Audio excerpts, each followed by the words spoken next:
السلام عليكم، يا اهلا بيكم في مطبخي المتواضع، ومعايا ميزاني المتواضع. وهنعمل النهارده الجزء التاني من سيرم رموش وحواجب. الجزء العملي هنعمل سيرم رموش وحواجب، حاجه سهله قوي قوي قوي وهتحبوها جدا. نحط اللي هو خلاصة ديل الحصان او الهورس تيل اكستراكت، وهنحط عليها اللي هي صوابع الميتو. مفيش اسهل من كده، كل الموضوع خلط وبس، يعني هنحط حاجات ونخلط وبس وهنقلبها مع بعضها. ده زي ما انا بقول اهو، نحط صوابع الميتو على بعضها. هنبتدي بعد الحاجات نوزن بقى الحاجات اللي بعدها. ده بنسينول، انا على فكره بحل البنسينول بميه وبسيبه واستخدمه، يعني احله ما بسيبوش لزج عشان ما يهدرش معايا. يبقى تالت حاجه هنحطها هي البنسينول. وبعد كده بنحط الفيتامين اي. بس مع فيتامين اي بنحط على كل ما تتخيلوه، يعني اي حاجه خاصه بالبشره والشعر بنحط معاها فيتامين. تضيفوا بعد كده روزميري اكستراكت، ما فيش مشاكل. انا مش هحطه، انا هحط هنا ميكس من الاحماض الامينيه والبتيدات، موجوده في سكيل، شركه سكيل. مش عايزين تجيبوا تشتروا الميكس، فانتوا ممكن تعملوا انتوا بايوتين على ارجينين وتقلبوهم في ميه وتحطوه عادي، مفيش فيها مشاكل. ايه العبوه الصغنونه دي ريدينسيل، انا جايباها من فارمالوج.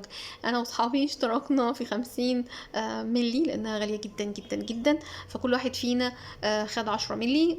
وانا هنا بحط 1 ملي على 100. تلاقوني بقى يعني لاخر قطره عايزه انزلها، مش عايزه اسيب فيها اي حاجه خالص لانها غاليه جدا جدا، بس مفعولها حلو قوي قوي. لانها دي بيسموها ان هي تشتغل على الخلايا الجذعيه يعني ونمو الشعر بتاعنا. خلص عباره عن ايه؟ عباره عن ريدينسيل، عباره عن احماض امينيه، بتيدات، عباره عن روزميري، عباره عن هورستيل اكستراكت، عباره عن سوا بالميتو. يبقى انا عندي النقطه الثانيه اللي هشتغل عليها، ازاي اعمل زوجه للسيرم. ده مجموعه، ده جل معمول من ميه ومحطوط عليها 2% هيالورونيك كبير الجزيئات، وكمان محطوط عليها جل الوفيرا.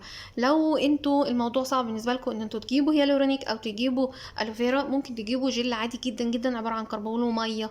انا عامله طريقته قبل كده في فيديوهات، حاولوا ارجعوا للفيديوهات اللي فيها الجل. وبس بنضيفها بوزنها زي ما انتم شايفين. اللزوجه بتاعتها انا عايزه اوريكم جمال اللزوجه اللي انا عاملاها، يعني ما هيش تقيله قوي وما هيش خفيفه، يعني دي حاجه ما تسقطش المنتج على عينينا وفي نفس الوقت ما تعملش تلزيقه مش مستحبه للمنتج. الكميه اللي انا محتاجاها من الجل الخطير اللي انا عاملاه ده، اللي هو عباره عن هيالورونيك وعباره عن الوفيرا، خطير خطير خطير. بضيفه للخليط بتاعي اللي هو مجموعه من الخلاصات والاحماض الامينيه والبيبتيدات والفيتامينات، يعني خطير يا جماعه، يعني مفيش بعد كده. وبقلب تقليبه حلوه، شايفين الجمال؟ مفيش اي فصلان. يعني ايه الصعب في كده؟ انا شايفه ان هو اسهل منتج ممكن تعملوه في حياتكم هو سيرم الرموش والحواجب، وبيدي نتائج جميله جدا جدا جدا. للناس اللي هم بيحبوا اللي هو ايه، لا انا مش عايزه اتعلم ازاي اصطاد سمكه، انا عايز سمكه ومشويه ومتجهزه وعلى الاكل على طول. يا باشا التركيبه بتاعتنا خلاصات زي ما انت حابب، حط من كل نوع 3%، وممكن لو عندك خلاصه شايف ان هي افضل من دي كمان ضيفها، مش هتقول لا. الترطيب ده مهم جدا جدا. بنحط بنسينول 2%. الاحماض الامينيه اللي عندنا بنحط منها 1%. لو عندك احماض امينيه زي بيوتين وارجينين، شويه ميه ودوبهم وضيفهم معاك. ويعني اسهل من كده مفيش. بنحط فيتامين اي. هنا بقى النقطه المهمه، ان انا بكمل كل ده بميه.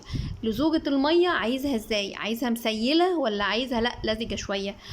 هنضيف هيالورونيك كبير الجزيء. قدامك ممكن تحط 1.5 أو 2، وممكن توصل ل3 حسب اللزوجة اللي انت عايزها، ودي بتديلك شكل شفاف. لو عايز بقى تضيف كمان لزوجة حط ألوفيرا جل. لو انت بقى عايز مش عايز تحط ده ولا ده، بس عايز حاجة اقتصادية، كربابول وعلى شوية المية بتوعك، والدنيا هتظبط معاك ويعمل لك جل ويعمل لك لزوجة 100%. بتاعتها ممكن تحطوها في مسكرة، بس انا ما بحبش المسكرة خالص. انا حبيت دي من موناكو، كان عليها خصم 50%، فانا اشتريت منها كمية واستعملتها وعبيتها ونزلتها الصيدليه وبعتها. مفيش ابسط من كده. اشوفكم بتركيبه اسهل وابسط واحسن من كده ان شاء الله المره الجايه. مع السلامه.